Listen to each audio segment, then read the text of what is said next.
Hey guys, welcome back to the WODdoc Project365, episode 359. Today what we're doing is getting our butts close to the wall, and we're going to do a series of 3 movements to open up our hips. 2 we've seen in the past, and 1 is kind of my take on some of Kelly Starrett's work. He does a lot of work where you get our butt close to the wall, his hip openers, and one of the things that I do is just a little bit different to stress into internal rotation. Let me show you them, and let me show you the series of directly how I do it. This works really good. I was traveling all day today, so it works really good to kind of loosen up that low back and hips as well. So here's what we got. First things first, we get our butt as close to the wall, and our legs are going to stay straight. We're going to do 20 repetitions where all I'm trying to do is pound my kneecaps towards the wall here. So I'm going to have a 3-second count where I go 1, 1,000, 2, 1,000, 3, and then relax. 1, 1,000, 2, 1,000, 3, and then relax. This is enough for me. I want to be able to get up to about 20 to 30 reps of this at this 3 count. This is enough for me to get some hamstring and low back mobility there, okay?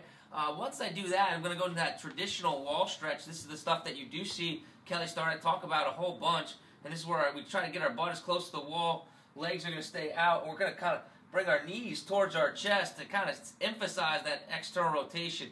This position, we can accumulate 2 minutes in, and that's really what we're trying to do, is just kind of hang out here, see how low we can get this sucker down. I tend to be decently mobile into external rotation. But this brings me into my 3rd movement, and the one that I kind of tweak on this stuff that you don't see that often.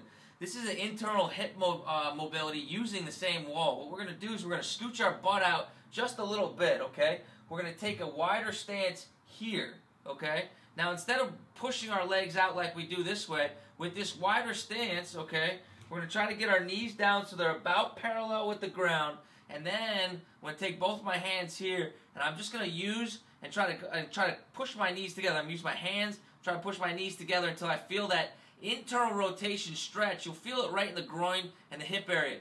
Now, if you get any sharp pains or anything like that, please don't push too far, but it really helps to open up your hips into internal rotation, okay? And we don't stretch and mobilize enough into internal rotation, in my opinion, and yet I still think it's really, really important, especially for us that squat past parallel, okay? So what we're going to do is do that same 3-second count that I was doing when I did my knees smashing against the wall with my legs are straight. We're just going to press in, 1, 1,000, 2, 1,000, 3, and relax. Press in, 1, 1,000, 2, 1,000, 3, and relax. The key points to this, the reason why I'm pointing it out is because you probably haven't seen it that much. Our butt doesn't have to be directly against the wall because it's more important that we're trying to get our shins vertical or parallel with the ground, and we're trying to get our stance out wider than it normally would be. So that way, as we push our knees in, we get that rotational vector into internal rotation, okay, guys? So try those 3 out, especially if you're traveling. Great place to do it because no bands, no balls, all you need is a wall, okay? And you can still open up those hips, stay nice and loose for the gym the next day. Guys, until tomorrow, we are optimizing function to optimize performance.